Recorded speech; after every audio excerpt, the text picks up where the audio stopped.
السلام علیکم ستړي مسئ جوړ په خیر. نن دوشنبه د 1404 کال د اسد میاشتې شلمه نیټه چې د 2025 کال د اګست میاشتې له 11 نیټې سره سمون خوري. د سکون راډیو ویبپاڼې او خواله رسنیو څخه د نن ورځې لنډو او وروستیو خبرونو ته زه عبدالباسط ویدي ستاسو هرکلی کوم.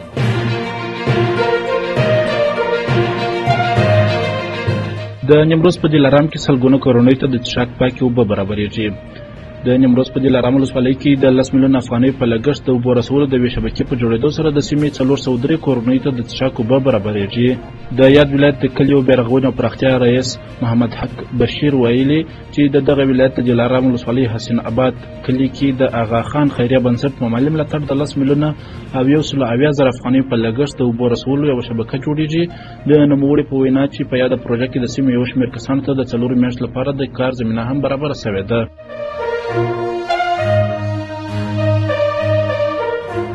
کابل ښاریان د اوبو ورځ تر بلې کمېدو له ستونزې شکایت کوي. کابل ښاریان د اوبو د ورځ تر بلې کمېدو له ستونزې شکایت کوي.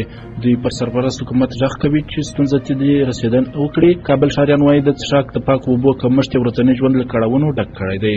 کابل ښاریان له چارواکو غواړي چې د ستونزو د حل لپاره یو بنسټیزه لاره پیدا کړي. د اوبو او انرژي وزارت ټینګار کوي چې توانېدلي دي دغه ستونزې د حل لپاره د قرغې او ارغندې بندونو په سمه توګه مدیریت او اوبه یې کابل ته انتقال کړي.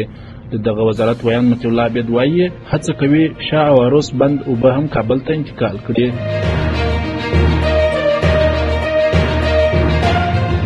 سمنګان کې د اوبو پراختیايي پروژو چارې پیل شوې.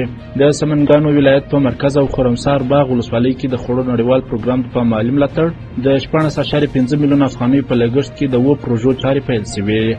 د دغه ولایت د کلیو د بیارغونې او پراختیا رئیس اختر محمد مصباح وایي چې په دغه پروژو کې د 280 مترو استنادي دیوال، د 250 کرنیزو اوبو لښتۍ، د 1620 متره مکعب وړتیا اوبو زیرمه، د یو پلچک جوړول او د 14,900 ترنجو کیندل شامل دي.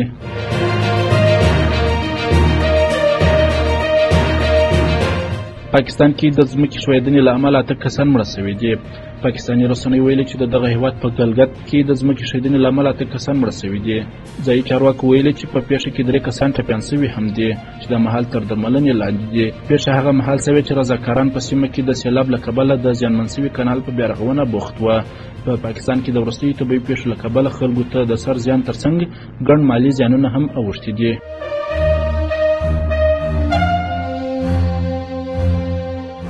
استرالیا وايي د فلسطین دولت په رسمیت پیژني. د راپورونو له مخې د استرالیا لومړي وزیر انټونی البانیز نن دوشنبه اعلان وکړ چې هیواد یې د فلسطین دولت په رسمیت پیژني.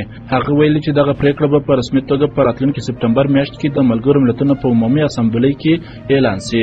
نوموړي زیاته کړې فلسطین ورسره ژمنه کړې ده چې په حکومت کې به حماس ونډه نه لري، غزه به غیر نظامي کېږي او ټاکنې به ترسره کېږي.